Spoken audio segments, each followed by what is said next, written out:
সান্ডা, যাকে বৈজ্ঞানিক ভাষায় ইউরোম্যাস্টিক্স বলা হয়, এটি মরুভূমির এক প্রাচীন গিরগিটি জাতীয় সরীসৃপ। বিশ্বের বিভিন্ন মরুভূমি অঞ্চলে এটি বাস করে এবং ঐতিহ্যগতভাবে অনেক দেশে বিভিন্ন কাজে ব্যবহৃত হয়। আজ আমরা সান্ডার বৈজ্ঞানিক পরিচয়, বাসস্থান, প্রজনন প্রক্রিয়া, মানুষের ব্যবহার এবং পরিবেশগত গুরুত্ব নিয়ে আলোচনা করব। সান্ডার বৈজ্ঞানিক নাম ইউরোমাস্টিক্স এসপিপি এবং এই প্রাণীটি আগামিডি বা গিরগিটি পরিবারের সদস্য। বিশ্বের বিভিন্ন মরুভূমিতে প্রায় এদের 20টিরও বেশি প্রজাতি পাওয়া যায়, যেগুলো বিভিন্ন আকার ও বিভিন্ন রঙের হয়। শরীরের গঠনে গা মোটা ও লেজ বড় ও খাপড়া দিয়ে আবৃত থাকে, যার মাধ্যমে সান্ডা শত্রুর আক্রমণ থেকে নিজেকে রক্ষা করে। সান্ডার লেজটি তার একটি শক্তিশালী অস্ত্র হিসেবে ব্যবহৃত হয়। সান্ডার শরীরে গরম ও শুষ্ক পরিবেশে টিকে থাকার জন্য শারীরিক ও আচরণগত বিশেষ অভিযোজন ক্ষমতা রয়েছে। মরুভূমি, আধা মরুভূমি, পাথুরে এলাকা এবং উষ্ণ পরিবেশে সান্ডাকে সাধারণত বাস করতে দেখা যায়। আচার আচরণে সান্ডা দিনের বেলা সক্রিয় ও রাতে গর্তে থাকে।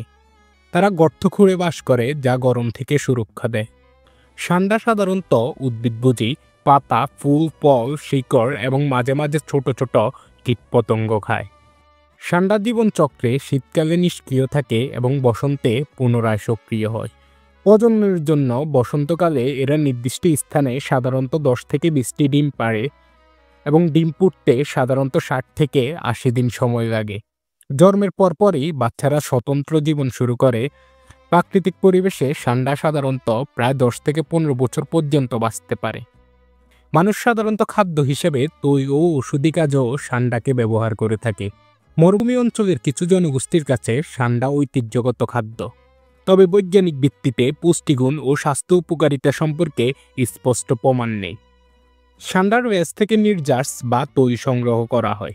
কিছু কিছু আরব উপজাতিরা বিশ্বাস করে সান্ডার তেল যৌন ক্ষমতা বৃদ্ধির জন্য দারুণ কাজ করে, কিন্তু আধুনিক চিকিৎসা বা গবেষণায় এর কার্যকারিতা নিশ্চিত হয়নি এবং কিছু কিছু এলাকায় প্রদাহনাশক বা ব্যথানাশক হিসেবেও সান্ডার তেল ব্যবহৃত হয়।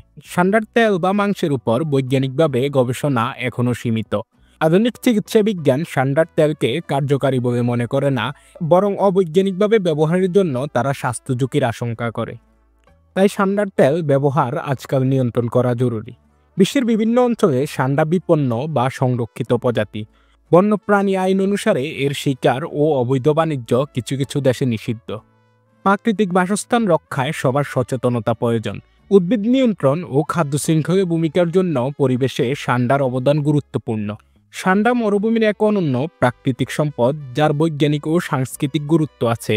মানুষের জীবনযাত্রায় এর ভূমিকা থাকা সত্ত্বেও আধুনিক গবেষণায় এর ঔষধি বা খাদ্যগত উপকারিতা প্রমাণিত হয়নি। পরিবেশ ও প্রজাতির টেকসই ব্যবস্থাপনায় সান্ডা রক্ষাই এখন মূল দায়িত্ব। সঠিক গবেষণা ও আইন প্রয়োগের মাধ্যমে সান্ডাকে সংরক্ষণ করা গেলেই প্রাকৃতিক ভারসাম্য বজায় থাকবে।